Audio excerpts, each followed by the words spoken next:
Welcome, Bronco Nation, to another exciting video and the culmination video of the Boise State 2024 football preview series. I am incredibly excited to have Jake Posey from Master Football on today. This is the third year in a row that we've come together and previewed the schedule for Boise State, given our record predictions, and talked about it, giving you an in-depth look at each of these opponents. If you want an in-depth look at the Boise State team overall, we are going to touch on them. We're going to get some highlights, some wave tops of what this Boise State team will look like to kind of make the record predictions make sense. But if you want a much more detailed look at the offense, the defense, the special teams with former Boise State football players, I highly recommend you go check out my Boise State Football 2024 preview series, which again, I said, this is the final video of that series. I've had JL Skinner on, Hunter White, Mike Sanford, Kyle Brotzman. There's highlights, spring game analysis, interviews with incoming guys, interviews with guys currently on the team. It is a blast. Make sure you go watch that. I'll get you fully pumped up for the Georgia Southern game here in a couple of weeks.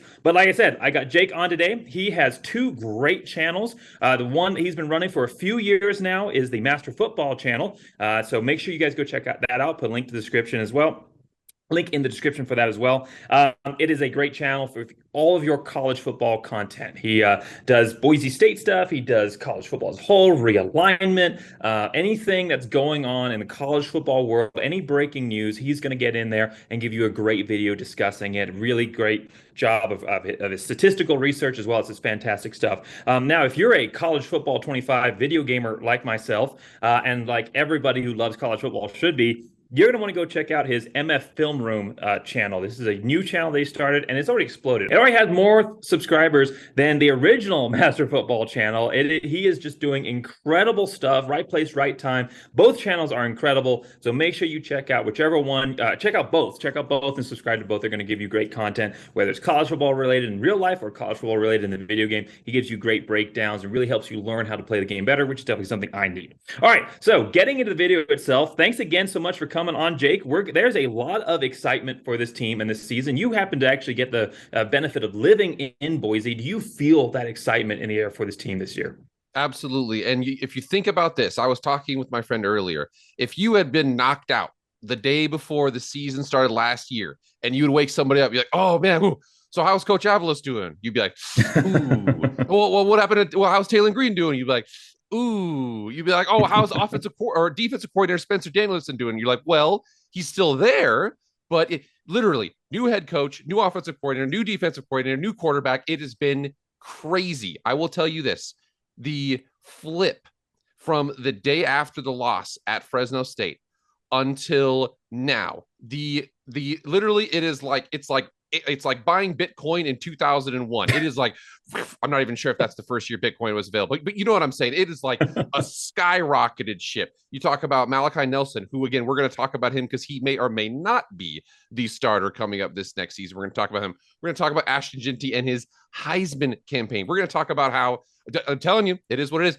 But the crazy thing about this, we're also going to talk about the fact that, again, this is wild. He may be the best tackle breaker not in the NFL. And the running back group is not even the best position group on the team, if you think about it from top to bottom. So we're going to talk about all that. The hype is real. I've said this 3 years in a row. I've 2 years ago, I said we were going to go 11-1. Last year, I said we're going to go 11-1. We're gonna hold off on that. I can feel it. I'm just like I'm a drug addict. I can't get over it. But anyways, it is palpable. People are excited. We're ready to go. And there's a lot of reasons why that we're going to get into in this video. We've got to go first game of the season. Got to go play at Georgia Southern with a massive game the following week. Definite overlook potential. Even though I'm sure the players and the coaches are totally zoned in on this, there's always going to be that back in the mind. Okay, or we've got to get through this to get to Oregon. This is not the feature game in the first few weeks, and so you got that potential going on. And this is also a Georgia Southern team that they went 6-7 last year. But they returned a lot of guys on defense. 8 defenders back, 5 starters back on offense. And then last year, overall averages 419.5 yard average on offense. Pretty good numbers overall. Talk about that, why that might be a little bit different this year. But defensively, 395.9, which wasn't great, but there's other teams that were worse out there, and now you've got experience coming back. This is not going to be an easy win for Boise State. I think that this is a win that a game we can look at as a probable win. We'll get that here in a second. But like Mike Sanford said, I mean, they're going to be ready for Boise State when they roll in. They're going to be excited. This is going to be their Super Bowl. Deion Sanders likes to throw that around a lot, but I mean, for Boise State, they actually are a lot of team Super Bowl. And so this is going to be a huge game. Georgia Southern's going to be ready. What are your impressions when you look at this team? So this is a fantastic way to start the season and set the stage for what we're going to experience as a team. So last season, we start the season with the University of Washington. Oh yeah, what do you know? First round quarterback, first round wide receiver, first rounders all over the place. They obviously did what they had with a team that at this point that we now know kind of had some tumultuous, establishment of who's the quarterback, what's going on with the head coach. There was a lot of things going on with that Boise State team. Obviously, UW at that point was rolling. They obviously put it on us. This team right here. So they run the pro raid, not the air raid, not a pro style offense, but the pro raid, kind of a mixture of both of those offenses there. They're a pass first offense. Last year, they were like 13th in pass offense in the country and somewhere in the 100s in rush offense. That is something that Boise State's going to experience a couple different times. Really dominant passing teams that aren't necessarily great at rushing the ball. This is the first of their introductions there. If you guys remember, Clay Helton, he got, at USC, he got fired. Why did they ever bring him in? This is a terrible idea. A couple of years ago, you're like, wait, Nebraska just lost to Georgia Southern. Georgia Southern, Clay Helton goes over there. They win that game. They throw for a gazillion yards. BSU does open this game off as a 10.5-point favorite. I will let everybody know. They're talking about at Boise State right now what they do. They have the indoor practice facility. They have the Inferno practice. The reason why is because has anybody here ever been to Georgia over at Labor Day weekend? It's not going to be 70 and sunny. It's not going to be overcast. It's going to be muggy and hot. Now, to be fair, the last time Boise State played a Southern team Labor Day weekend, who was a pass first team, it was Florida State. And we all remember here that what happens is Boise, they're going to win this game the same way. Then was freshman running back George Halani. Now, who has just graduated, it's going to be Ashton Jeanty in his Heisman campaign. Again, they're a 10.5-point favorite. Boise State is. This is not a team they can overlook, but I expect them to run the ball and maybe even wear out the Southern team at their own place if they're able to establish that run. Like I said, the line has gone from about 10.5 to about 13. People are betting on Boise State, but right now Vegas thinks 10 points. So again, 50-50 under or over for that. That's my impression of this game.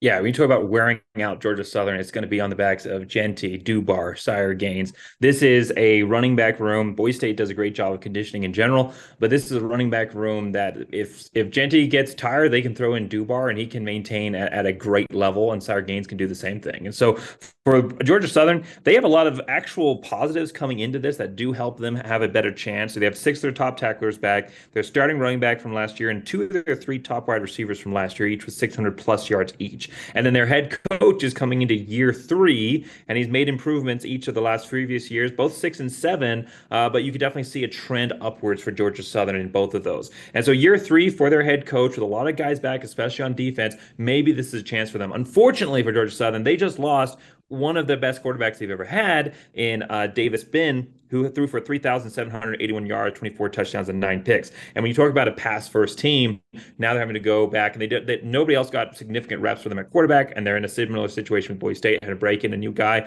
For Boise State, it's not as big a deal because we can lean on that running game. For Georgia Southern, much bigger deal, especially when you start talking about talent differences between the rosters here. I do think that this ends up being a win for Boise State.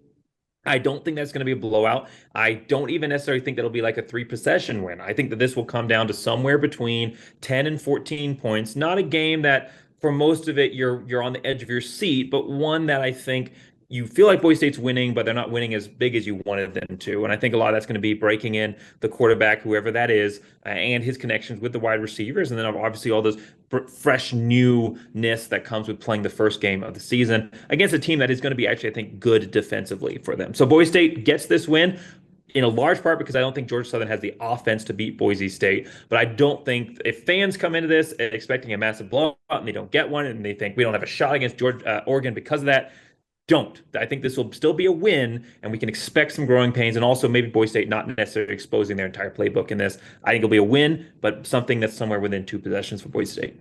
And that's not, I don't disagree with that too much. I think that, like you said, this is one where we remember, as much as Dirk Cutter taking over. This is going to be his first game back in a while. So he's going to have to get used to little things. This offense is here. Who knows what's going to happen? We're pretty sure it's going to be Maddox Batson as the starter. Malachi might get in the game. We don't know the answers to those questions. But I think that the thing about a pass first team in college football is they don't really get to dictate where the game goes, but they could win any game. We saw Colorado State. They're not exactly a very talented team, but they had a couple of guys. If you just get hot, you can score a lot of points in a short amount of time. Same thing with Georgia Southern. I, though, expect Boise State up front on offense and defense to establish the line of scrimmage. And then, unfortunately, that means that Georgia Southern doesn't really get to dictate where the game goes. I expect them, like I said, I would probably take the over, or I would take the points, meaning I think they could win by 2 touchdowns, but I don't think it's going to be this 48-7 win or something like that. They're a talented team, bowl team, but at the same time, Boise State stronger on offense up front, stronger on defense up front. I think they'll take advantage. All right, so then that brings us into Oregon. So Boise State not escapes, but they get through with a win versus Georgia Southern. Maybe not as easy a one, a little bit of a battle, get through into Oregon with some experience now. But this is an Oregon team, September 7th at Oregon, that's rated number 3 right now in the AP preseason polls. They are a team that went 12-2 last year. They returned 8 offensive players, 9 defensive. The offense last year was massively dominant, over 500 yards average. Defense was pretty good too, close to 300 yards per game. So for Oregon, they don't have that same roster from last year, but they did a lot of rebuilding over the season and bringing new guys and reloading at key positions. When you look at this Oregon team, give it to me straight, man. This is a tough one for Boise State fans to look at because this is a very, very good team. But what is your perspective when you look at this Oregon team?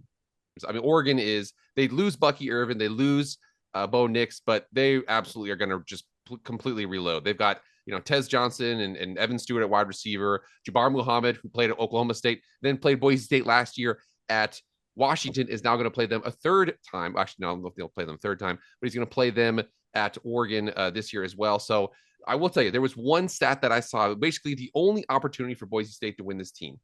People think, it's going to be established to run. Ashton Jeanty, he's the guy. I'm going to go a little bit different here. So there was the stat here that says when Oregon allowed 220 passing yards or less, it was 9-0. All those games were ugly blowouts. Washington State, USC, and Texas Tech. So think about that. Washington lost twice. Washington State, 14-point win for them, so close. USC, only a 9-point win. And then Texas Tech, an 8-point win. They all threw for over 280 yards. So the point is BSU, if they can establish some sort of passing game, hopefully play action off of Ashton Jeanty, that's how they're going to be in these games. Unfortunately, it sounds like I mentioned before with Georgia Southern. Georgia Southern beats Boise State by getting into just one of those knock them down, drag them out shootouts, just bang, bang, bang, bang, bang. That's really the only way Boise State can win this game because Oregon, they've got as many 5 stars as you can count. It's going to be a very tough game. I'm betting right now, and I would love to get your perspective. I'm betting that the betting line when it comes out is probably going to be 14.5 for Oregon. I wouldn't be surprised if it's something like that. So under Boise State loses by 2 touchdowns, they would win the bet. That's probably what I'm thinking. I don't anticipate they are going to win this game. I'd love to. I want to. I'd love to do that. I'd love to get that 4-0. I'd love to get one of those shirts. But if I'm talking about my money, I love my Boise State Broncos, but I like my money more. And if I'm putting my money, I don't think they're going to pull this victory out. What do you think, though? Yeah, as far as what the betting average would be, I think that it's actually going to be closer to 21 is what I would expect. Again, people are excited about this Boise State team, but this Oregon team is a scary beast to handle right off the bat. I mean, this is kind of like a playoff matchup in the first couple of weeks. Now, I will say, I think Oregon is a very good team. In my preseason top 25 rankings that I did with Apollo Sports, I put them at number 3. I think they're a very good team. However, I also think that this Oregon team is not as good as other people have said they are. A lot of people are saying this Oregon team is better than last year's team. I don't think that's the case. I don't think so. A lot of people said this Oregon team is better than the Washington team that Boise State played. I don't think that's the case. I think like I said, I think this Oregon team is good. And I think compared relatively to the rest of college football, they're a top 5 program. But if you put this Oregon team in last year's college football world, I think they're borderline top 10, maybe like somewhere between 10 and 15, because this year's college football world lost a lot of top talent. There's a lot of unproven potential. Besides Oregon and besides Georgia and Texas, nobody out there is returning this really similar level rosters that they did last year. And so while Oregon is a top 3 team for me, that does not mean that I think they are the hardest team that Boise State has ever played. Look at this Oregon team. They lost two of their top four tacklers. They lost their top wide receiver who had over 1,300 yards receiving last year and 14 touchdowns. Tez Johnson had a great year, over 1,100, but he wasn't their number one guy. They lose their top running back.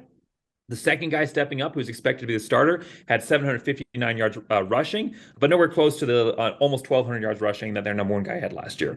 They lose Bo Nix, who had 4,500 plus yards passing. You don't just replace that. Nobody comes in and just does that. And while Dylan Gabriel's good, and he's a good quarterback, he had over 3,000 yards passing at 3,660 yards passing at Oklahoma. And obviously, he's familiar with Boise State. He played at UCF when Boise State went down and lost a very narrow game there. I don't think that he's Bo Nix. I think that he is a slight step down. He's going to challenge us in the run game, maybe more than Bo Nix did, but he's not. He isn't stepping up to that same elite level talent. So while again, Oregon, great team. They have a relatively easier schedule, I think, than maybe they did last year. And so I see them going 11-1, being a great program. This is if Boise State was going to beat an Oregon team over the last few years, this is the Oregon team that Boise State could theoretically beat. I kind of feel like we're sort of in that 2008 mode where you had a top 25 good Oregon team and a very untested, unknown Boise State team with a new quarterback, and then Boise State went in and won that game. That's not the case. That's not what's going to happen here, because the relative levels of that Boise State team to this current Boise State team, that one was much better, and the relative levels of the Oregon team to this Oregon team is much better. I don't think that's going to be the case, but I do think that this is a game where Boise State can come in and keep it within 3 possessions. I really think that Boise State can come in, especially if we have Malachi Nelson going off as a starter, or Maddox Madsen not making mistakes and just being consistent with the offense, and that run game dominating, running down the clock. I think this could be a game where for 3 quarters you look at it and go, Boise State has a chance in this one, and then in the last quarter Oregon scores twice or something like that, and they end up winning by 17 or somewhere in that realm. And again, remember everybody, these predictions will change as the season goes on. So don't think just because you watch this video, you've seen every 3 keys of the game prediction. Even the Georgia Southern game, my prediction may change slightly as we get a little bit closer and we see a little bit more research and we see who the starter for Boise State is going to be. But just right now, looking at this team, what we know about Boise State, I do think this is going to be a loss. But I don't think that this is necessarily the best team Boise State's played, even though ranking-wise, they are definitely one of the best ones. They do have a bye week the following week to allow themselves to get back on track mentally, maybe positionally if they decide they want to make some changes at some key positions. It gives them a chance to reset for the season. The season is not over after you lose versus one of the top 5 programs in the nation that is almost guaranteed to be in the playoffs with potentially a Heisman contender at quarterback. Losing that one game is not going to set you completely off track. So Boise State then has the bye week. Then they have a great tune-up game. Boise State's played some good FCS teams in the past. This is not one of them. This is a program that went 5-6 last year. They, interestingly enough, played Oregon to start the season, lost 7-81, and Oregon was not even trying their hardest in that game, I think. And then, Wyoming 17-31, a little bit closer, but still lost. This is not a great FCS team. We're not going to spend a ton of time analyzing this one. I think this is going to be a win, but I think this does give Boise State a good chance to gain a little bit more confidence and momentum and tune themselves up for the main haul, which comes the week afterwards, September 28th. But what are your thoughts on this FCS matchup September 21st after the Oregon game? Which is a great segue into my speculation zone, my conspiracy theory zone. Let's just say right now that you've got a 5-star quarterback that comes in. He's just not quite ready yet. Okay, but you've got the starter. He's there. His name is Maddox Madsen. Let's just pretend right now.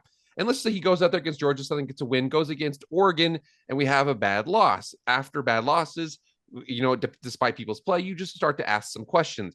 What if we had an extra week to prepare? And what if we had a tune-up game to come back to after that extra week of preparation? Could that not potentially be a perfect opportunity to get your beautiful 5-star recruit who's had 2 games to prep for, got to see how it kind of went, got to see a hard away game, got to see a little easier bit of a away game, and then you come back, you get to play an FCS opponent, not necessarily very great.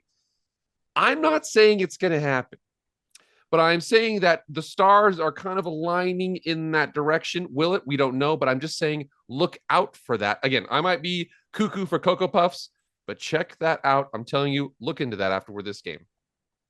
I mean, I've seen, I think a couple other people say something similar. I think that a lot of fans, they're at that point in the grieving process where they've already gotten through the anger and the bargaining, and they're just kind of getting to the accepting point with the thought that Malachi Nelson is not going to be the starter, which is what It's gonna happen, everybody. man. Yeah, dude. I mean, I myself, I was predicting that Malachi Nelson was going to be the starter, but I Yeah, became known as the Maddox Madsen guy because I just said he has a chance. I just got absolutely blown out of the water, and you then did get and blown out. That was I crazy. did. It was some vicious stuff, man. Yeah, I think that is a solid potential right there. I think that Malachi Nelson, he's the future of this team. You're not looking at Maddox Madsen and Malachi Nelson saying Maddox Madsen is our starter for the next 3 years. He's our next Kellen Moore. Kellen Moore, obviously undersized quarterback, but different level. And you saw much more earlier Yeah, signs than Maddox Madsen. Malachi Nelson, you don't bring a 5-star to Boise State without the intention of building something around him in the future. And so, does this give an opportunity to switch horses midstream there? Potentially. Again, I don't know if Boise State does that right away, but what I think maybe happens in versus Portland State is that you bring out Maddox Madsen, you let him play for like a half, and then you bring out Malachi Nelson and you let him play for a half, with the assumption, of course, that you're going to be able to beat this team. Now, if it's close all the way, now maybe yeah, plan changes. But yeah, I think that this is an opportunity to kind of give both guys some experience, and then looking at where Malachi Nelson's progression is, say, okay, is he ready to make that start versus Washington State, or maybe it's the week afterwards at Utah State or something like that. But I think this is around that time, unless we beat Oregon. If we beat Oregon with Maddox Madsen at quarterback, maybe Malachi Nelson doesn't start the rest of this, and then maybe yeah. that's it. I mean, that could be it. So it's gonna be interesting to see how that first few weeks go. But Portland State is gonna give an opportunity for a lot of interesting things to be worked out, both in practice and on the field. I don't like FCS teams being on the roster in general, being on the schedule, Yeah. but this is one of those few that it makes sense. It kind of helps Boise State out. So that then moves into Washington State with maybe a new quarterback. Maybe it's the same one, but it is a tough game there. September 28th, Washington State. It's a lot of former Power Five guys still on the roster, and a game that Boise State's had a little, not necessarily a rivalry matchup with this one, but they've had some close, good games with Washington State. So this is a program didn't have their best final year in the Pac-12. Rest in peace. 5-7 overall. 6 offensive returners coming back. 4 defensive guys coming back. A lot of players went for the transfer portal, but they still have some depth there. Offensively last year, 421.7 yards per game. Defensively, 389.4. But they ended up losing their quarterback, transferred to Miami. So this is going to be a different Washington State team. When you look at this team, and it's a game I'm very excited for because I'm actually going to be coming up for this one. So pumped, can't wait. But when you look at this Washington State team, again, coming off of the first 3 weeks where hopefully Boise State's sitting at 2-1, maybe just got over licking their wounds versus Oregon. What do you see when you look at this Washington State team? So what I see, and actually talking back about the Georgia Southern game, is that there's certain archetypes of teams out there. From an offensive perspective, Georgia Southern and Washington State are nearly identical. Heavy emphasis on the pass, absolutely could not care less about running the football. 4th in passing and 4th worst in rushing. Now think about this. One of the stats there, they are 3-0 last season when they completed 70% of their passes, and they're 2-7 when they don't. This is going to be one. Ahmed Hasneen and Jaden Virgin and Tavian Woodard are going to be the keys to this game. Those tackles, putting them out there on the islands. Like you said, only 4 returners on offense, something to that. I think you said 6 on offense, 4 on defense.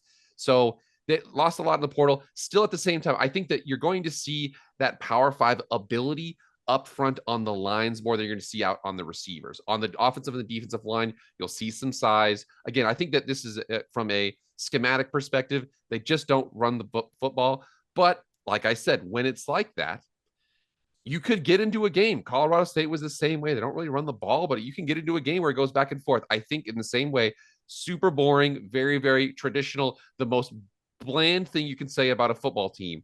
But this game's going to come down to the trenches. And I think the reason why is because for Washington State, what they schematically do, they just don't run the football. Boise State, Heisman hopeful at running back. If they can establish him, I think they should have a good shot at this game. I actually really like Boise State in this game at home, playing against a team that does not run the ball.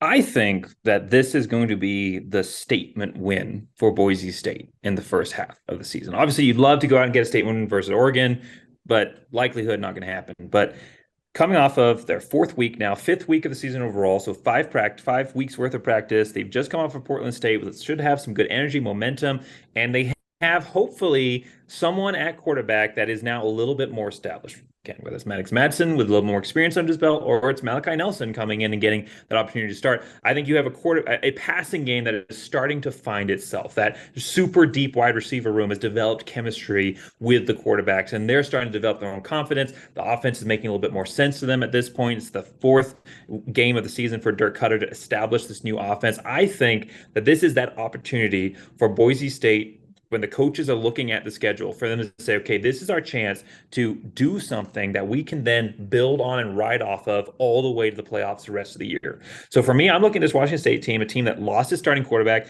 replaced him with a guy from Bryant.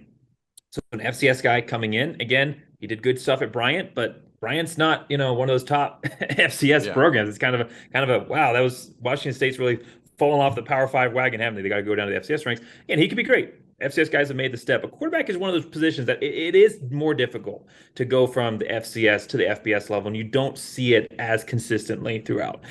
So a lot of inconsistency or questions there at quarterback. Their running game, like you said, is not a focus for them. So it does all come down to that quarterback. They don't return a guy with more than 300. So they didn't have a guy with more than 350 yards last year, and they don't return someone with more than 150 this year. So even if they wanted to go the running game, they have no experience. And then they lost two of their top wide receivers and 5 of 6 of their top 6 tacklers. So for Washington State, this is a program that I don't think is going to be good this year. I think that they might just crack bowl eligibility. I think they can get to around 6-6. They unfortunately do draw kind of a tough slate of the Mountain West games. They're going to play like Boise State, Fresno State, Wyoming.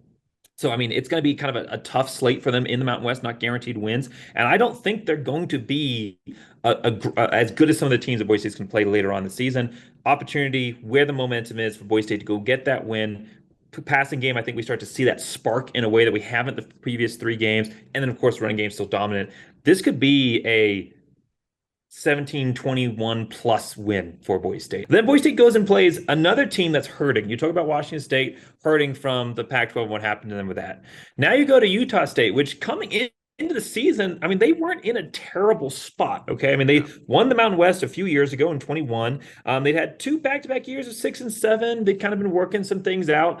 But Phil Steele, he wasn't super low on them. He had them tied for 4th in the conference. There were some things they had to replace, but Blake Anderson, maybe he could do that. He coming into his 4th year at Utah State, and now there's no more Blake Anderson.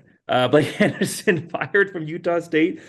He's one of 8 Mountain West teams that are on their first head coach. Obviously Boise State, but 8 out of 12 teams for the Mountain West are on their first head coach, which I don't know if that's ever happened for the conference before. I mean, I'd have to go back and just look through every single roster for the coaches, but I don't know if we've ever had a position where you've had 8 brand new fresh-faced coaches starting something new at their teams.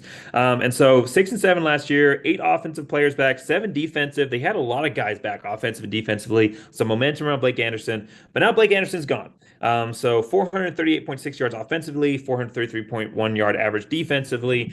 But this is a Utah State team that I think the season perspective of them has completely changed, because it wasn't even at a point where you could kind of build in a new guy and get a good head coach in as an interim. They just had to elevate their defensive coordinator, who was in his first year with the team. He was hired this year to be the defensive coordinator for them, and now suddenly he's the head coach. So he has no continuity with the previous roster. They lose their number 1 running back, their number 1 tackler. Every quarterback with starting experience from last year.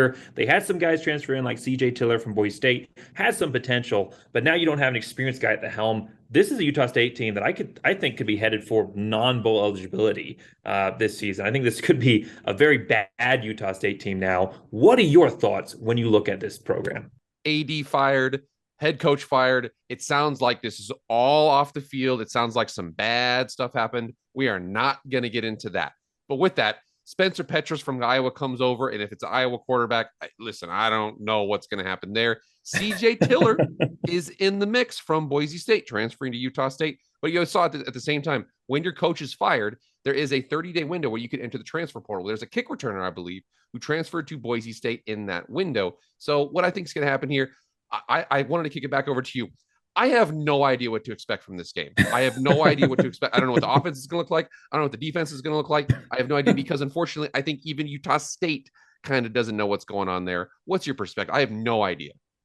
For Utah State, I think this is a really tough position that they're in. I think that this was a roster that was going to have to be managed very carefully to be able to produce a strong potential. I think that Blake Anderson at the helm of this team, some guys coming in that he'd worked with. He was very excited about the Iowa quarterback. I know that he'd said he saw some NFL potential out of him. Obviously, we saw T. I know who knows, like who knows, but yeah, that's what he said. He said thought he was an NFL caliber quarterback potentially. But now you have a roster in complete turmoil. This is a Utah State team that I honestly think is going to go 3-9. That is my perspective on them. I mean, who knows how the season's going to go, but it is a Utah State team that again had a lot of pieces that were going to have to be put in the right place. And I just don't think this coaching staff is going to be able to do that. I don't think the players are buying in. This happened very suddenly. They didn't really have that window to go find teams. Some of them did, but it was kind of too late. Most teams already filled up their rosters, so I think most of them are just kind of playing to play at this point. There's not really that momentum and hype for the season. So I think you're gonna have a very low energy team. I think you're gonna have a very disorganized team and a program that doesn't have those basic points to go back on, like a strong running game, reliable passing game. This is gonna be a program that I think Boise State runs through pretty easily after Washington State game and is kind of allowed to prep for maybe get some backups in the preparation for Hawaii. Again, this is one of those unfortunate situations I think torpedoed a Utah State team that could have maybe been a dark horse to challenge at the top 5 in the conference. Maybe some things go right. They have a chance to challenge for the championship game. I don't think that happens anymore. I think that they probably end up on the bottom end, and it's a tough one. But Boise State then has a roll in from Utah State, which thankfully now is, I think, a little bit of an easier game to go play at Hawaii. And the reason I say thankfully that it's a little bit of an easier game, because Hawaii is not necessarily that same team that you could just go in and expect an automatic win from anymore. Hawaii is a team that they've had some really good upsets, and they're a program that can sling the ball around. You know, the Braden Shager, 3,542 yards passing, 26 touchdowns, 14 interceptions. You know, he's kind of awakening the memory of Colt McDonald there for Hawaii. Not saying that he's at that level, but he's awakening that idea of that active, effective passing game for them. They did go 5-8 last year, but they had some really, really close games that they could have set themselves up for bowl eligibility or better. They became a little bit of a spoiler there on the back end of the season. Played a really good brand of football last year that was exciting to watch, even if it didn't lead to an overall record that got them in a bowl game. But 8 offensive players back, 7 defensive. Offensively, 352.5 yard average. I think they can improve upon that this year with some guys back. Defensively, 385.3 yard average, which isn't, it's not the best, but it's not as bad as some of these other teams we're seeing here. They do have their top running back, their top tackler, all 6 of their top receivers from last year. This is a program that I have maybe being in the bowl eligibility 6-6 range, but one that could surprise. Things go the right way. This could be potentially a team that's in the 8+ win category when the season's over. We mentioned it before. Georgia Southern, team that can really throw it, doesn't really run it. Washington State, team that can really throw it, can't really run it. Hawaii, really good passing attack, the second worst rush offense in the country last season. The rush defense was in the 100s. I don't disagree with you on your perspective here. I do think, though, that what this team can do in 2024 outside of the Boise State game, home against Delaware State, at Sam Houston State, home against Northern Iowa, we've got, home against New Mexico. We've got, home against Nevada. They could get to that bowl eligibility. Now, again, they still have to play home against UCLA, at Boise State, or home against Boise State, at Washington State, at Fresno State. They have an at Utah State game in there. I can see 6-6, but at the same time, this is not a good stylistic matchup for them. Boise State, very good rush defense, very experienced, pass defense that is coming back. We have a one-dimensional team. This will be the 3rd time they've gone against kind of a one-dimensional team on one side of the ball. And the rush defense, if you're in the 100s and Ashton Jeanty doesn't have 200 yards, you need to slap yourself across the face. I think that they should solidly win this game. But like you said, I am bullish on Hawaii outside of this game the rest of the season. Yeah, I think that if Hawaii, we kind of said this already about a previous team, if Hawaii plays Boise State last year, I think that maybe they win that game, especially if we're having to go to the island and play. For sure. Yeah, first 6 games. I think maybe they have a chance. But this secondary coming back is a completely different animal. I think that Boise State will be able to come in here and handle this one. But again, this should not be a game that Boise State's overlooking at all. And they do have UNLV repeat the Mountain West Championship game the following week. They're having to go again. It's 3 games at home, and now this is their first game away. So a little bit again, you kind of got into that groove and that rhythm, and now you're away from your home fans. I know that the players love going to the islands. It's always a great trip for them. It's a lot of fun, but with that fun also brings some potential distractions as well. So for Boise State going and playing at Hawaii, I think that this is a win for them. But I also don't, and I think that it could be a good win. But I think that this is a Hawaii team that if you're not careful with, could potentially lead to some problems, especially if you're playing a little bit lax over there. I do think that Braden Strager, he's a little bit of a situational. I think he plays well in the system that he's in. So he has great offensive stats because of the offense that they're in. And last year I thought he was a little bit unreliable overall, but I think he's going to be a little bit better this year. So Boise State, especially if that secondary is not as good as we think they are coming back, this could be a game that they have to worry about. But I think that this should be a win for them. And then they get another bye week coming into that rematch versus UNLV. Now, this is not the same UNLV team that Boise State played in the Mountain West Championship game. That team went 9-5. This team returns 5 offensive starters, 6 defensive. So quite a few guys lost offensively there, including Jaden Maeva, who transferred out of there to USC. 3,000 plus yards passing. He had over 277 yards rushing. He was really kind of the focal point of that offense, being able to get them to that 9-5 record overall. They had 412.7 yards offense average overall. Defensively was terrible, 415.5. But they had their top 3 defenders back, top 2 wide receivers, including Ricky Wright and Jacob DeJesus, who was also a dangerous returner. And they had the number 4 Mountain West recruiting class. Now, there was quite a gap between them and number 1, which is Boise State. They had an average per 24/7 Sports of 168.14, whereas Boise State had 181.19. So quite a gap between that, but still top 4 overall, which is definitely a great improvement for them. So they do have some talented freshmen coming in. What are your thoughts when you look at this UNLV team? Is this a team that Boise State should be worried about? So there's two teams.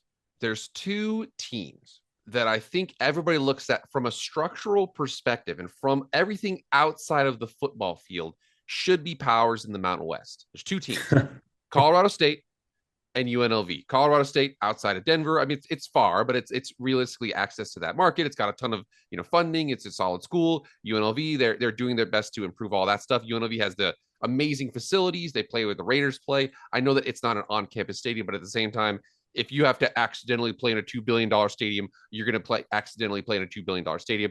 But they're starting to get things rolling. Barry Odom comes over there, the 3-2-6 defense, doing some good things with them. The go-go offense on offense. I really like what they've done. Now, at the same time, like you said, a little bit different. Quarterback's gone. Right now, the Vegas has them projected, I want to say, for 7.5 wins at this point. Now, their schedule to start off the season at Houston, at Kansas, Fresno State, Syracuse at home, at Oregon State, Boise State at home. Those are the first 8 games. 6 of them are really tough. You got a Utah Tech and a Utah State in between there. But at the same time, at the end of the season, it's going to soften up a little bit here. This is one of those things I am predicting. Actually, no, I'm going to save this for when we get to the end of the season. I'll tell you what I'm thinking here.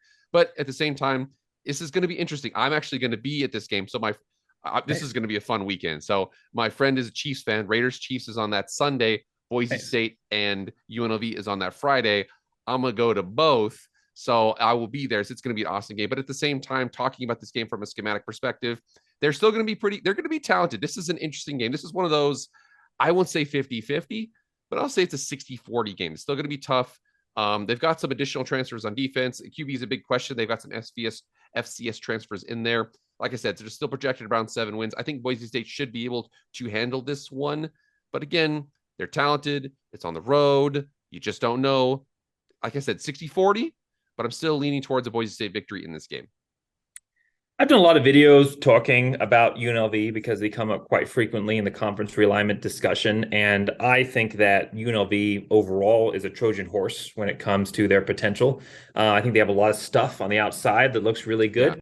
Yeah. But inside, they don't have what it takes, I think, to build a high caliber Power 5 level type program. They don't have that dedicated local fan base. Yep. UNLV is not a college town. It's an entertainment center, and they could care less about some Mountain West team or even a unsuccessful lower level Power 5 program. They're all about the professional level. So for me, UNLV is one of those teams that, yeah, a lot of people are excited about them because they got the Vegas market and everything like that. But at the same time, I don't see, you look at UNLV historically, they haven't done great. They had one good year last year, which I do think was a fluke for them. I don't think that UNLV used to be like the one of the worst programs in the Mountain West. I think Mhm. those days for them are over. I think they're no longer, in the same discussion as the New Mexicos of the world for the Mountain The West. But I Nevadas, think yeah. yeah, Nevada's. I think they've moved into that middle range where they can occasionally, like last year, when they get the right players in and the right quarterback and they have the right momentum and the right schedule, can take a boost, and have the right algorithm somehow get them in the Mountain West Championship game, even though they lost to San Jose State. Like, when they get all the right things happen for them, they can get a boost and get that Mountain West Championship game. But they're not going to be one of your perennial contenders like a Boise State or a Fresno State is, or San Diego State, even when you look at them. Or Air Force has always has a good record. They just never usually get in, but I just don't think they're that top third of the Mountain West. So for me, when I look at this team, they lost so many great players last year, specifically the Jaden Maeva there, and they replaced him with two FCS quarterbacks, coming from Campbell and Holy Cross. Again, neither of those traditionally top level FCS programs. Campbell a little bit better, but neither of those are typically fitting the same system as what they're playing here at the FBS level. I just don't see UNLV coming in and being a great team this year. I think they go through a rebuild. I look at them as being like a 6-6 type program, maybe potential for that 7-5. And I think that Boise State, again, with that momentum, coming back from Hawaii into a venue that they're very familiar with there at UNLV, with the memories of what that team was able to do. And this is going to be an emotional game for Boise State. It's not just a rematch versus UNLV, but it's that moment where the team was able to change their history, where they were able to rally behind Spencer Danielson and prove that he was the guy that should be the head coach, that they were able to prove that they were not the Boise State teams in the past few years and finally win that Mountain West Championship game. So there's going to be a lot of emotion. I know there's a lot of Boise State fans coming down for that game. I think that you'll have a not necessarily home environment for Boise State, but maybe a very, very good away environment. So for this, I think Boise State winning this game and maybe even having this be a little bit of a large victory for them here. Again, with UNLV, I think taking a step off from what they did last season. I'll disagree with you on that, but we'll get into that Okay. in a bit here. So then Boise State goes and plays San Diego State, finally a home game. So two away games at somewhat challenging road environments. Not that Hawaii is a challenging road environment, but you got the travel distance there. And then they come back home after UNLV and play November 2nd versus San Diego State. Now, San Diego State had a very down year for the program. They kind of go through these peaks and valleys, and they went 4-8, and they returned 6 offensive guys and 4 defensive players. Offensively, 326 was their average, and defensively, 406.9 yards given up per game. But they have a big difference this year in that they've hired a new head coach. So Sean Lewis is now there, and I think that futuristically, that's a great hire for them. He's already done a good job recruiting, even being a first-year head coach for San Diego State. He was able to pull in a top 3 recruiting class for them, not setting them at number 3, which again is just fantastic considering again that he's a brand new head coach. He brings over Marquez Loper, who was a running back for him when he was at Kent State. He has had over 1,000 yards rushing the last 3 seasons, all in the MAC level, but over 1,000 yards rushing and average 4.6 yards per carry the last 3 years. He could be a very special talent, I think, in the Mountain West this season, and combine that with a good recruiting class. This could be a San Diego State team that has the potential to maybe pull off some upsets. What are your thoughts when you look at this program? So, for everybody who's used to San Diego State football, because San Diego State, it's one of the things where it's like, oh, yeah, well, there's San Diego. It's going to be beautiful weather. This is going to be a high flying passing attack. They're going to be a borderline finesse team, a soft team. No, with Rocky Long, the last couple of years, you guys all know Donnell Pumphrey, Rashad Penny. This is a 2-back, run it down your throat type of a team. Completely different. I've always said this. If San Diego State had their roster the exact same ever, and they could have just added Fresno State quarterbacks over the years, would have been one of the best G5 programs in years. It's one of those things. It's SDSU, Ryan Finley, maybe. They've never been good at quarterback, ever. And if you think about that, they're not too far away from quarterback heaven, which is Southern California for recruiting, and they haven't been able to get one of them to go play for them. Stylistically, it's going to be different this year. Okay. Sean Lewis comes over from Kent State. So he was the head coach at Kent State. He was the offensive coordinator in year 1 under Coach Prime at University of Colorado. He was eventually removed from that. And now he comes over as the head coach at San Diego State. This is going to be way different, guys. You're going to see San Diego State with 3, 4, and 5 receivers on the field, super spread out. It's going to be completely different than what you are used to. So I think that for this team, again, at the end of the day, though, projected over-under wins on this team, 5.5. I'm just letting you know that San Diego State, this is a new leaf. No more two back, no more running down your throat, no more this and that. They are going to be turbo, getting the ball out, passing the ball every single play. Remember what I said before, and this is the reason why I feel like I'm taking crazy pills with how often this is happening here. If you look at this, Georgia Southern throws the ball, can't really run the ball. Washington State throws the ball, can't really run the ball. Hawaii throws the ball, can't really run the ball. San Diego State has a coach who throws the ball and we can't really run the ball. We are going to be experiencing the same team, the same type of team we've had for the 4th time this season in this game. Again, it's going to be home. San Diego State projected 5.5 wins. You never know with a team that can throw the ball. But again, I think that new coach, new offensive system, new quarterback, Boise State probably is going to handle this one. And again, now after last season, Boise State, once they beat San Diego State last season, they have a winning record against every team in the Mountain West over their careers. I think they get another one here over San Diego State. Yeah, I agree. I think that 5 wins somewhere around that range is fair. I think they could maybe do a little bit better, maybe get a 6-6 record somewhere in that. Maybe look at bowl eligibility. The new system I think is going to be exciting for San Diego State, but unfortunately they don't have the pieces yet for that system. They are recruiting to that. They're going to build to that. And like I said, I think Sean Lewis is a fantastic hire for them that is going to do some great things and kind of put San Diego State back on track to being a program that can be in that top level of the Mountain West. But you look at, they lost their number 1 quarterback, Jalen Maiden, who is also the leading rusher for the team, leading passer and rusher. So key piece for them. A converted safety for them, by the way, which is how bad they literally had to go to defense to get a quarterback. They couldn't even find one. Continue. I'm sorry. Yeah, I was about to say, former defensive player there. I remember when he made that switch, and I was like, wow, okay, that's actually pretty impressive. But again, not a specifically tuned quarterback for that position for them. So they do bring in some new guys here, some guys coming back from IFS. So you have the Florida State transfer, Danny O'Neal, again, coming off of that injured roster. So maybe if he's come back healthy, he can be that guy. But I think a lot is going to depend on if he is. And I don't think he's going to necessarily be able to reach that potential this season, especially when you look at who's he throwing to. There's no wide receiver coming back with more than 400 yards passing. They also, on defense, lose 6 out of 7 of their top tacklers for this team. And so this is a San Diego State team that I think is going to be different. I think they're going to be putting themselves in a position where they're at a better place for the future. But this year, definitely going to be a rebuild. They're going to have that new system in there, but the players that they have aren't going to be the ones that you'd want in that offense. It's going to take a couple of years recruiting to get them to that level. But San Diego State, give them a couple of years. This is going to be, maybe even next season, could be a very dangerous team. We'll be interested to see what our thoughts are next year. We do this for the 4th time in a row. All right, Absolutely. So moving on to Nevada, November 9th. So play San Diego State and then play Nevada. This is a team that went 2-10 last year. Really, really bad spot for them after Mike Norvell left. 6 offensive last couple of years, 6 offensive players back, 6 defensive, but they did nothing. They had a 300 yards average on offense. They allowed over 440 yards on defense. They do have some hope here because Jeff Choate, former Boise guy, hired over there. I know that in the player community, there was actually quite a bit of disappointment that he was not like the current players, but the former players. I know there's some disappointment that he wasn't brought on as the head coach at Boise State. But Jeff Choate hired over to Nevada, and so I think that the future, he's got something. If anybody was going to be able to fix Nevada, I think he's somebody who could do it. But just this year, it's going to be tough. What is your perspective when you look at this Nevada team that again went 2-10 last year? Yeah, I totally agree with you. Where it almost looked like it was almost like an age gap. It was an age gap, and basically, if you guys were fans of Boise State 10 years ago, you're like, "Oh, Jeff Choate, he's the guy."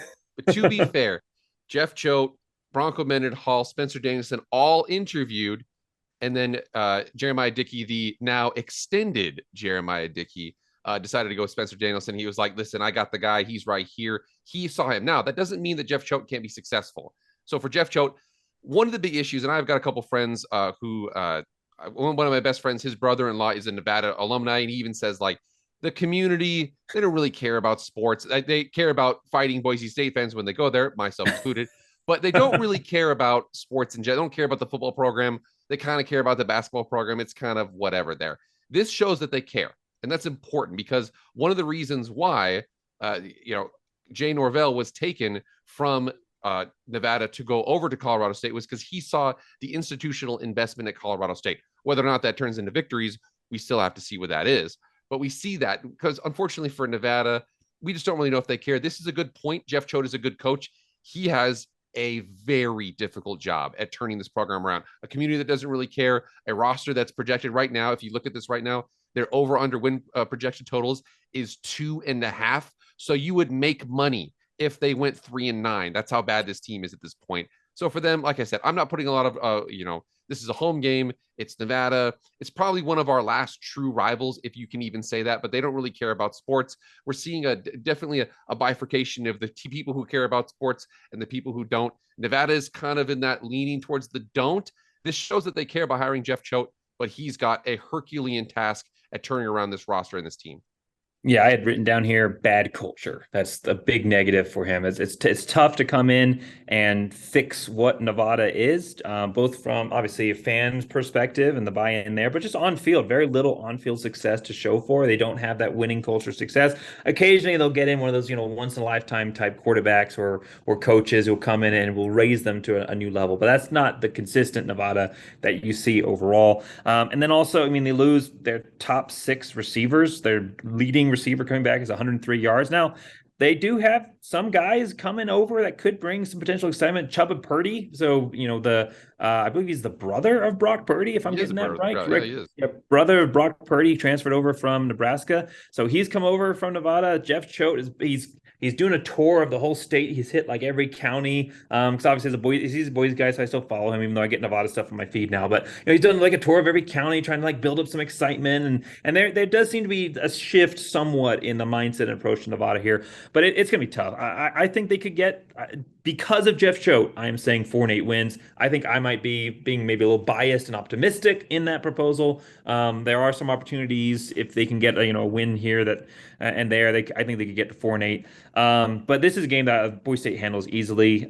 Jeff Choate coming in, he'll be motivated. The place that he wanted to coach at, and he's now coaching at, but on the other sideline. It'll be an interesting dynamic. There'll be some good storylines coming out of that one for sure. It'll be interesting to see the conversations with the former players who they're kind of pulling for on that one. But it'll be an interesting game. But I think that Boise State should be able to win that one handily overall. And then they go to another situation where you have a brand new head coach the following week, November 16th, at San Jose State.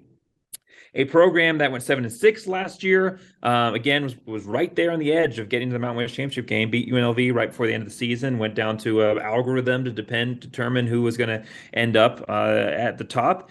They offensively were great, 403.5 yards offense, 353.2 yards allowed on defense, but they've lost nearly everybody that did that. They only have 3 guys coming back on offense and 4 guys coming back on defense, and they don't have their head coach anymore. Their head coach is gone, and they have Ken Niumatalolo from Navy, which I thought personally, maybe you have a different perspective on this, I thought was a really bizarre head-scratching coaching decision to come over, because you got this East Coast guy coming over to the West Coast, an option offense. He's only been running Navy and not even been running it that well. Like, I mean, they didn't pull over like the Air Force coach or even the Army coach. Like this schematically, it didn't seem to fit. Geographically, it didn't seem to fit. It just kind of seemed like I heard he was announced and I was shocked.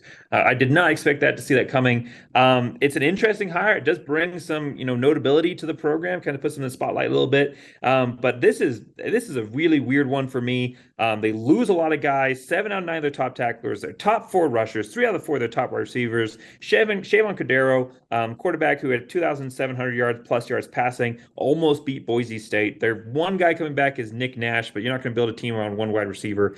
This, I think, is an easy win for Boise State. What's your perspective on this team, and what is your perspective on them hiring Ken Niumatalolo? I was elated that Brent Brennan was left, because that man has done more with less in the Mountain West than anyone. It's not even close. He is fantastic. I actually think he's one of the best hires going out there. Noah Fafita, Tetairoa McMillan at Arizona. Arizona is a team to watch out for. I love that hire. This one, when they bring in Ken Niumatalolo, it's a bit different. So like you said, he is at Navy for all that time. He's obviously from Hawaii. But for him, the thing about this, to be clear, and there's been some rumblings, people are like, oh, are we bringing this triple option?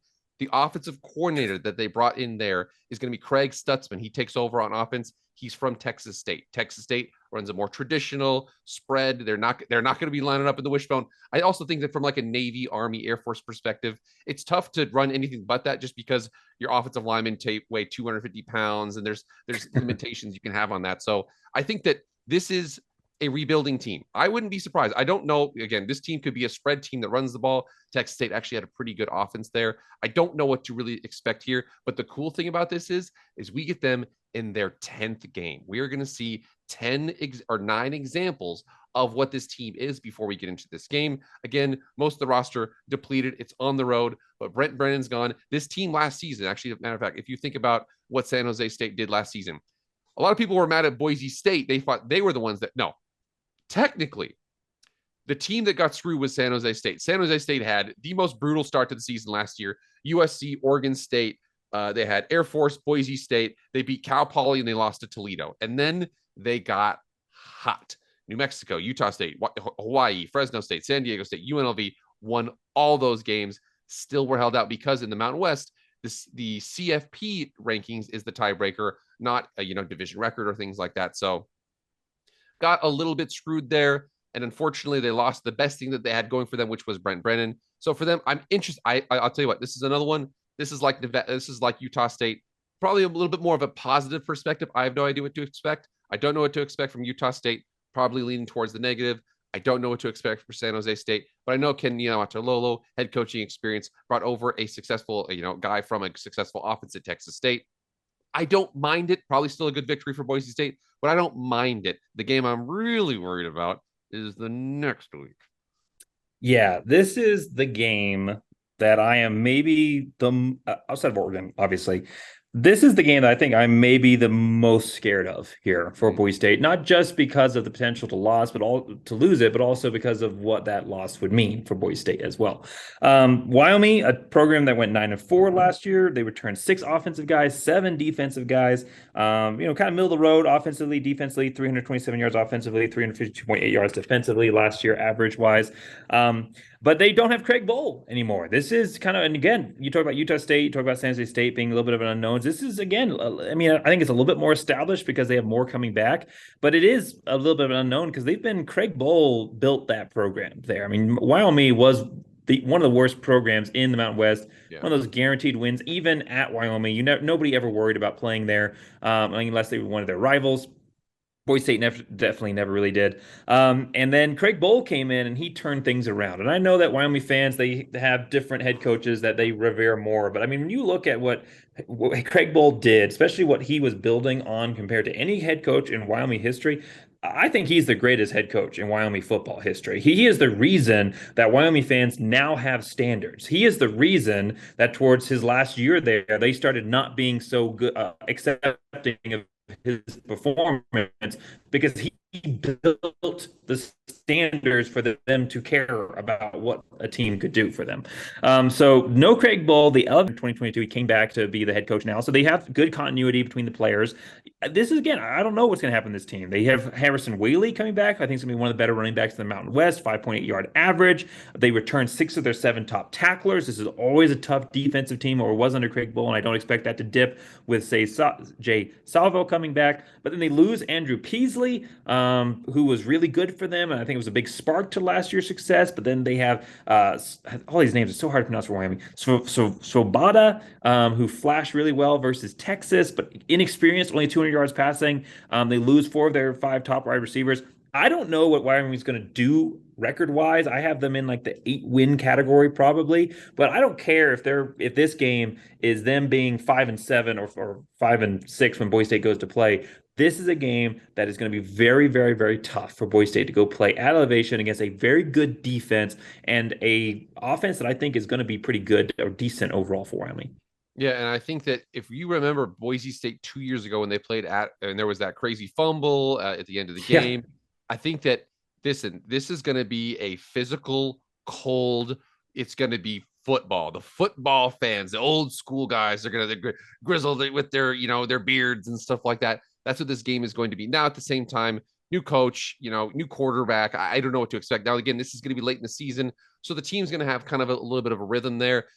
Wyoming is projected around a 6, win total, something like that. So I just don't know what this team's going to be. I do know that if there's anywhere where you get that college craziness, where you get a loss late in the season, this is one of those games. Watch this game. It's going to be 5 p.m. Mountain Time. It's going to be freezing cold. It's going to be late in November in Wyoming. Again, it's going to be a problem like that. We'll see what happens. But like I said, I think Boise State's got enough. They can win in a lot of ways, so they should be okay. But I'm telling you, if this is one of those games where you need to watch out, this is a trap game. It's definitely a trap game because you also have two different dynamics going on in this matchup potentially. You have a Boise State team, which if everything's played out as we've said, they should so far, should be undefeated in conference play at this point.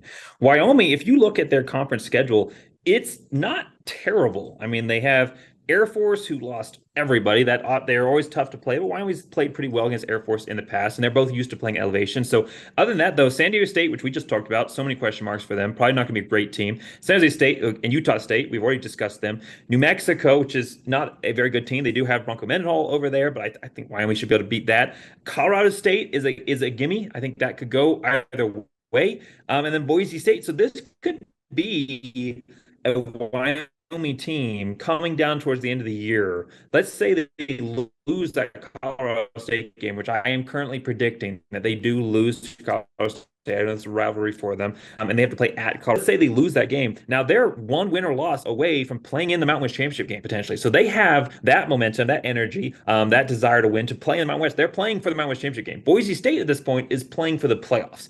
The Mountain West Championship game, whether they win or lose this game, as long as they only have one loss, they will be in the Mountain West Championship game. So you have one team that's motivated to play for the Mountain West Championship game. You have another team that's potentially, again, maybe playing for the playoffs. Who knows? We've seen Boise State teams in the past that were really good, and then other teams, just the ranking system worked out that they had a better shot, and then the Boise State team, when they should have been playing for New Year's Six, they no longer were, and their energy seemed a bit lower, and they ended up losing those games. So this is going to be kind of one of those, I think, outside circumstances has a major impact on who ends up winning this game. It's always tough to play Wyoming either way. And again, if they're coming off of that loss in a rivalry game coming up against Boise State, who, while not a rivalry, there is some bitter feelings there between Boise State and Wyoming fans. This is going to be a very, very, very, very tough game for Boise State. Now, if Boise State can survive through what we've talked about so far, and especially that last Wyoming game, they will then go face Oregon State. This is a game at home for Boise State. This is homecoming. This is the senior night for Boise State game for the Boise State program that at this point, according to our predictions, according to a lot of predictions, Phil still has them going 11-1. So this is a team that at this point is sitting at 10-1. That Oregon team they lost to, hopefully kept it within 3 or 4 scores, is probably a top 5 program. This is a Boise State team that you're probably seeing somewhere in the top 20, top maybe cracking towards that 15 somewhere range, like 15 to 25. CFP always kind of makes it a little bit harder for a group of 5 teams to advance, but they're the top 20. They're in that content discussion. They're on ESPN. They're being discussed for that playoff spot, and they have to go play Oregon State.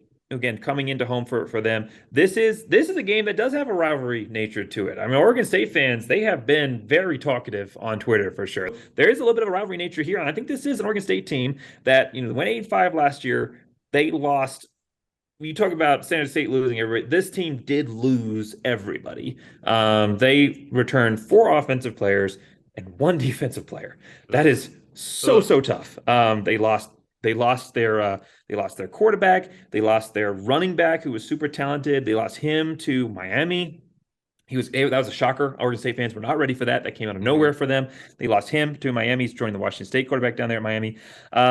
They bring in a good quarterback, Givani McCoy from Idaho, who has done really, really well at the FCS level for them. Almost 3,000 yards passing last year. A guy that I almost thought Boise State was going to maybe go after before they ended up bringing in Nelson. But again, this is a good quarterback coming over. Can he make the jump to the FBS ranks? They lose so many players, but it's still a program that has Power 5 guys on the roster. One of those teams that could go either way. But what do you see when you look at this matchup? So I think you did a good job, and remember what we said before about for Washington State and Oregon State, the tumultuous. I mean, like you said, they lost their conference to the transfer portal, quite literally. They literally lost the conference and they lost. Whereas, for Washington State, they lose their quarterback, they keep their head coach, they lose a couple players here and there, but they still have the shell of what they were. Oregon State got pillaged, absolutely pillaged. Here's my notes. Lots of changes. Head coach, quarterback, backup quarterback, and starting running back. All gone. All new wide receivers, all new offensive line, all new defensive line. So there's some transfers they have. They got your boy from Liberty, Mr. Kobe Singleton, who comes over from the defensive backfield. But at the same time, they are still projected for set. They're over under 7.5 wins here. So this is one of those games that could trip them up. I think, though, at the same time for them.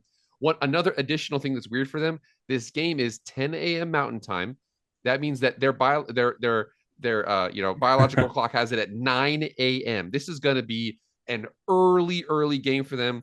It's going to be late in the season. Boise State hopefully is going to be coming off of a big win over Wyoming. Again, we'll see on that. They're playing right before the Mountain West Championship game. This is a game that's going to be tough just because they still are going to have the shell of a Power 5 team there. I think offensive line and defensive lines should be solid. At the same time, though, in terms of experience, this is a completely new, different team, completely gutted. I think Boise State should handle this game. Again, probably going to be Boise. It'll be not bad weather, but it'll be colder. But at the same time, BSU, 10 in the morning. I'm going to be pre-gaming with some breakfast burritos. It's going to be a great time. We've had this game. This is one of those games that is circled when I talk to Boise State players. They're excited about all the games, obviously. They always say the right things, and they're excited about the Georgia Southern game, excited about Oregon. But a lot of them are really excited about Oregon State because we have a lot of guys that have come from the Oregon area or have family in the Oregon area or that Northern California type situation. And so this is a game that I think is going to bring a lot of attention. I think there's going to be a lot of media energy on this game just because, you got former Pac-12, Oregon State. Are they still a Power 4 level team? Can they beat Boise? And then Boise State being potential group. That's why they slotted at 10 a.m. I think it's going to be one of those big network type matchups for them. And I'm excited to see what they do. I think Boise State, I don't think it's an easy win for them. I think that this is a game that is a little bit tough and slays in the balance. But I think that Boise State manages to pull off the victory one way or another and ends the season 11-1. So talk to me before we get into getting too far ahead of ourselves, because it's not just 11-1, you're in the playoffs. You can go 12-0 in the regular season, lose your championship game, and now you're no longer eligible unless you somehow get an at-large bid, which is not going to happen for Group 5. So the biggest game of the season now becomes that Mountain West Championship game. I know you've already hinted at it a little bit. Talk to me about who you think Boise State will be playing now as an 11-1 Boise State team, who they're playing for the Mountain West Championship game. So I will add one thing. I think that I like all of our teams on paper. I like 11-1 on paper, but I have said 11-1 2 years in a row. I've eaten crow 2 years in a row. I am going to say 10-2. Now, here's the interesting thing. I think that a 10-2 and then 11, and here's something where everybody here who knows my boy Bronco might be a little upset here. I think that an 11-2 Mountain West champion would get in over a 13-0 Liberty championship. That's me, just being me right here. Because if last year, if Oregon had only beaten Liberty by a touchdown, 2 touchdowns, Liberty would be the one in here. But unfortunately, I think that, like you said, like the schedule is an issue at this point for them. So here's what I'm thinking, though. When you're talking about the Mountain West championship game, there's a couple of things. You start to count the cards. You start to check the rosters and the depth charts and the schedules of other teams. And there's a couple of things here. I actually really like your point of Wyoming. I did not check their schedule out. I gave them a shot. And I'm over here. I'm like, I don't see a lot of losses on their schedule at this point. The one that a lot of people are talking about is going to be the Fresno State and what they've been doing. But for Fresno State, I watched their game against. The problem with Fresno State is Fresno State can throw the ball and they don't run the ball. And when you do that, you don't get to decide where the game is. For Air Force is a weird one, but at the same time, Air Force, they play, Fresno State plays at Air Force late in the season. They also play at UNLV early in the season. I wouldn't be surprised if they lose both of those, lose those tiebreakers. I personally think what's going to happen here, I think we're going to see ourselves a rematch of the Mountain West Championship game in Boise, Idaho this time, because when we talked about it before for UNLV, their schedule is very hard at the beginning. Their schedule the last month of the season is a cupcake. At Hawaii, San Diego State, new head coach, San Jose State, new head coach, Nevada, new head coach. They are going to blaze 4-0. Whereas for Fresno State, remember Fresno State last year, off to an 8-1 start, 2 Power 5 wins. They look unstoppable. And then they gave up 200 on the ground to San Jose State. They give up 300 on the ground to New Mexico, and they give up 200 on the ground to San Diego State. They just fell off the cliff because if you're a team that cannot establish the line of scrimmage, you don't get to decide what the game is going to be like. and New Mexico can come into your house and dump truck you. That's Yeah. why I personally think UNLV a little bit more of a sure thing and a little bit more, again, more of a balanced offense there. I like them more. I don't hate your Wyoming pick, though. I don't hate it. Well, I will save my comments regarding Liberty to the very end of this video when we talk about implications winning Mountain Championship. I do have thoughts, but to backtrack here to you're saying that we said 11-1, we've said it that I think I've said 11-1 or 12-0 the last few years as well. The the point that I've made in a couple of videos is that we should have been right. This team had the roster talent. They had the depth. They had everything they needed. From the moment that Brian Harsin left, they had everything they needed to at least be a 9-win team. Yeah. You know, they had everything they needed to be in contention for Mountain West Championship games and potentially New Year's Six all the way through. Boise State teams have always done that. They shouldn't have fallen off the cliff that they did. The only anomaly, when you look at Boise State teams going from Andy Avalos all the way back to Dirk Cutter, and you look at every Boise State team, the only anomaly, the only difference that made the last 4 years what they were is Andy Avalos. He just couldn't manage that team. And so last year's team, as soon as he's gone, 3-0, beating teams that you wouldn't have given them the benefit of the doubt against earlier, beating Air Force, beating Utah State, even though they had some injuries and quarterback stuff, still going out and being dominant, going out and demolishing one of the best UNLV teams that we've seen in over a decade. So Boise State has had the potential to, I mean, I guess theoretically every team has potential, but like Boise State has had like on paper, factual potential to go do what we've predicted every year. They just had one person getting in the way. And this is not an Andy Avalos hate video. I've done a lot of videos talking about Andy Avalos, and he was great as a defensive coordinator, and that's where he should have stayed. Boise State 11-1, 10-2, those are not out of the world types of predictions, especially when you look at this schedule for Boise State that we've just gone through. How many times did we say brand new head coach? How many times did we say brand new scheme? How many times did we say they don't have their quarterback? They don't have this key piece. They don't play Air Force. They don't play Fresno State. They don't play Colorado State. They don't play these demons from their past. I think that 11-1 for Boise State is more than achievable for this program. We can talk about those implications later on. So for Boise State, 11-1, completely on the table for this program, and then they're going in and playing that Mountain West team in the Mountain West Championship game. There's a lot of Mountain West teams that could be in contention for the conference championship game. UNLV, again, I don't think their overall record is going to be good. I think that'd be worst case for me. I think that'd be worst case scenario because I don't think they're going to have a great record. But I think they could potentially conference-wise be in that discussion. I think they're going to be at least 5-2. Wyoming, another one of those teams that I think is going to be right there in it. Fresno State, I think that they drop a couple of games, but I think that they're right there in that discussion at that 5-2 or maybe even 6-1. The team that we've not discussed at all, because Boise State doesn't play them, at least not until the Mountain West Championship game, is Colorado State. I think that Colorado State, yes, a team that went 5-7 and 3-9 the year before that when Jay Norvell was first hired. I think that Colorado State could be a team that finally reaches that full potential. Jay Norvell is a fantastic coach, and he was able to keep players on his roster because of the coach he is, because of the culture that he's established at Colorado State. He was able to keep players on his roster that were offered $600,000 plus.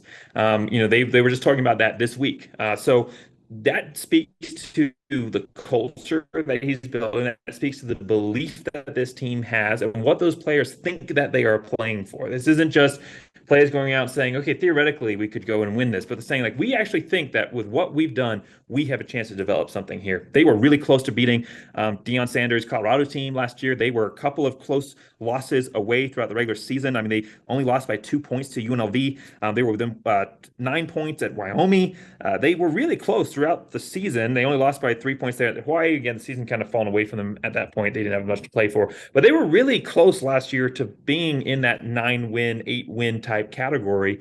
And I think this year we finally see it. We've talked about previously, I think when we did the preview last year, we talked about Colorado State.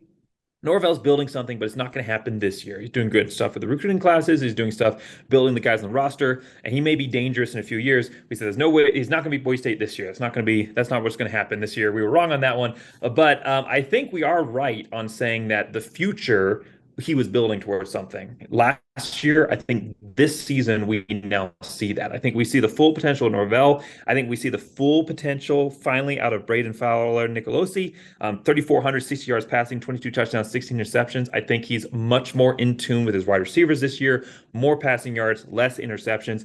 And of course, Torrey Horton, who was voted, it was in the running for one of the top offensive players in Mountain West. So I think you see that full potential. I think they have they have 7 guys back on offense, 7 players back on defense. They have 3 out of the 4 of their top tacklers. They return. Torrey Horton is their #1 guy. They lost some other guys receiving wise, but I think they're rebuilding. This is a Colorado State team that I see being 9-3 at the end of the year and putting Boise State in a position to go and play a really good team in the Mountain West Championship game that will then elevate their ranking going into the playoffs. So I see Boise State playing a 9-3 Colorado State team and winning that game to finish the year at 12-1. You see them beating UNLV to finish the season 11-2, correct? I think I'm going to put them, like I said, just because I know that I shouldn't be a wimp and I should say 11-1 conference championship, but I am going to go. I think that you think about a couple of those games, you think about, the UNLV game, the Washington State game, the Wyoming game, the Oregon State game. There could be maybe one that they drop. I'm not going to sit here and tell you they're going to be amazing. You and I are going back and forth on whether or not they're going to go with one quarterback versus the other. You know the answer here. If you have 2 quarterbacks, that means you have none. To be fair to the 2 quarterback system last year, they were 2 contrasting styles of players, which you can make a little bit of sense there. When one is more of a pocket guy, one's more of a scrambler. Now you have 2 pocket guys. If you have 2 quarterbacks, that doesn't mean that you're bringing one in to spell the other. It means you don't really know who the guy is. So there could be some drama around that. I do think the roster is good enough around them to really support them. I mean, at the same time, Ohio State's projection to win with a has-been Big 12 quarterback, considering the fact of what they have right now with Will Howard. When I'm looking at Colorado State, I'm not going to say I don't agree with you there. They are a good sleeper pick. We know we've been worried about this team. If they can get their crap in a row, they've got everything lined up. I think you said UNLV, you think they're kind of a fool's gold a little bit there, but Colorado State has everything that they need to be there. The most important thing from the top down, they want to be good. Bringing Jay Norvell over, a big sign of this. 9-3. Hey, man, put your money on it, baby. I like it. Final portion of this video, I'm going to just reference back to what we were talking about Liberty, especially with what happened to them last year, with them getting in. Last year was a case where I don't think anybody was deserving. I think of the teams that were completely undeserving, Liberty had the best case. And so I'm not against Liberty making it last year, and then they got destroyed. And so now there is all this perspective about them and the committee not wanting to do that again and put up a team that doesn't deserve to be there. I think that a 11-2 Boise State team gets in over an 11-2 team from any other conference. And as long as they are 12-1, they are guaranteed a spot over any other team, even potentially an undefeated team from the Sun Belt or American Athletic Conference. I think it'll be a discussion at that point, but as long as Boise State gets to 12-1, I think they are in the playoffs this year. What is your perspective here on implications of an 11-2 Boise State team back end of the season? I think especially when you look at that Oregon game. At that Oregon game, you got to be competitive in that game, because I think that that's the reason why that 13-0 Liberty team, even if they go 13-0 again, they might not be there because of how they did against those bigger competitions. So the Oregon game is very important. You got to be competitive. I personally think they need to shorten the game up. They need to just do what they do. They're going to be better than I think people expected. But like I said, the line's probably going to be a 20-14. But if they lose by 13 points, when Maryland goes in there, lose by 70, I'm going to feel great. Okay. So I'm not going to worry about that too much.